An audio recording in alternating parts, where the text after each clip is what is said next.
We have the dreaded clutch pedal squeak, guys, which freaking sucks because it can be a multitude of things. It can be as simple as the master slave cylinder push rod needing more lubricant.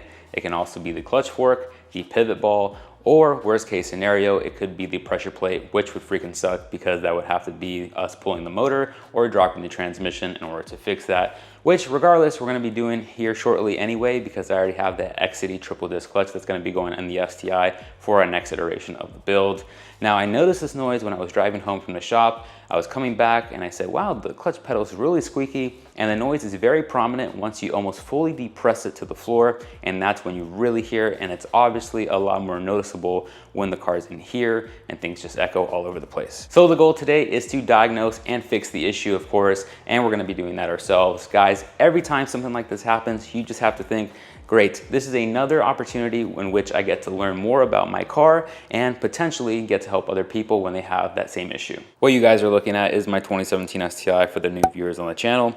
Now, if you want to locate where the master slave cylinder is, some of you probably already know where it is. It's going to be on the right-hand side of the pitch stop, which mine is right there in black. It says Cobb on it and is right underneath this pipe. If you guys have a stock STI, it will be underneath your top mount intercooler. The AOS is going to sit over here on the passenger side strut tower, and the pitch stop is going to be up and down this way, and it's going to be again on the right hand side. You might be able to get away with not removing this charge pipe, but I'm going to go ahead and do so just for the sake of this video and to give myself some more clearance. Moving my fuel lines out of the way, you can kind of start to see the assembly here. So what you're looking at is the clutch fork, the spring, and the rubber boot. And underneath that rubber boot is the metal push rod for the master slave cylinder that bolts onto the transmission right there. So I tried to remove the boot from the back this way, and then you take some moly grease and you lubricate that pin, or rather the push rod. And that did kind of alleviate the issue. Unfortunately, that was not the resolution. I'm gonna go on a test drive just to confirm it. I'm gonna reassemble the car, and then we'll meet you guys outside. I know I told you guys we'd be outside, but a couple days have passed. We went on a test drive, and it was not the master slave cylinder push rod after all. So that tells me the issue is still persisting and that it is somewhere within the transmission bell housing area. What does that tell us? Well, it looks like we're gonna be pulling a motor again or dropping the transmission. But luckily for us, in this case, we're gonna be dropping the transmission at the shop, at the Loft Performance, with the help of Jordan. He's super cool. He's letting us do our work, our new Exedy triple disc we're gonna be installing on the STI at his shop. It's gonna be my first time ever dropping a transmission, so that's gonna be really entertaining. I'm sure you guys can't wait to see it. And obviously behind me, we have some more goodies besides the Exedy clutch, like the Process West manifold and the Precision Turbo. But before we jump into that, I do wanna tell you guys a couple of the replies I got over on Instagram and TikTok of people's suggestions on what the noise could be. First comment is from my friend Chris saying, my XTSS did this too. That's really strange because I've had my XTSS in the STI for 7,000 miles now with no issues previously. A lot of people have said this comment, and I'm gonna just say some variation of it. They said, oh, on the 08 to 14 squeak, that usually means the firewall. A lot of people have been telling me the spot welds on both TikTok and Instagram. I don't really think that's going to be my issue specifically because I have a VA and I don't really hear too many VAs having this specific issue. Next up, my friend Zachy ended up saying, mine went away on its own, but I'm pretty sure it was the clutch fork. I had a very similar issue on my Miata.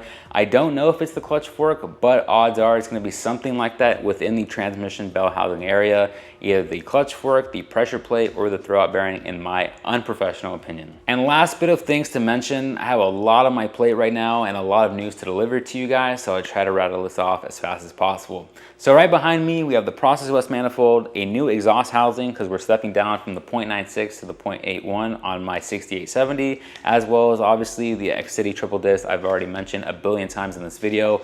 I have an appointment for fabrication this upcoming Monday, so we're gonna send the car back off to Metro Performance with Danny. He's going to hook us up and he's going to fix that intake manifold to charge pipe by the battery. I can't even think about it. You guys know which one it is that has to get fixed. So we're gonna get that ready for the Process West manifold. And then before we go back up to my tuner for the next dyno appointment, we're gonna swap exhaust housings, and then I'm gonna call my tuner up, tell him, hey Sean, I need a new base map, turn my wastegate way down, because with the smaller exhaust housing, we're gonna increase the velocity of air going into the turbine, and I would be potentially overboosting super easily.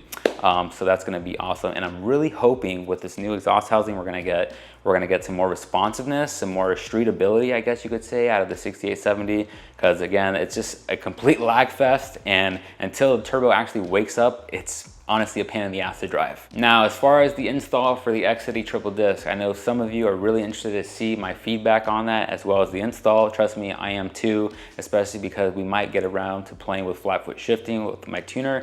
But that install is going to be here in the next 3 to 4 weeks. It really just depends on the availability of the shop as far as trying to squeeze my personal car in between all the customer cars we have to do. We have a lot of freaking engine teardown and rebuilds we're going to be doing on the channel because we are absolutely booked over there.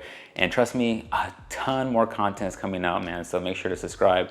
My goal in this year was to post every 3 to 4 days on YouTube. And with the amount of content I'm going to be doing here at the shop, and then also at my tuners, which I have not discussed over at Church Automotive Testing, dude even said he's going to hand me keys to his 900 wheel CTSV, which would be freaking awesome. We're going to do a lot more collaborations with them as well. A lot more content, man. I don't want to just overhype it, so just make sure to subscribe because you won't want to miss out. Make sure to hit the like button if you enjoyed this video, and yeah, I'll catch y'all on the next one.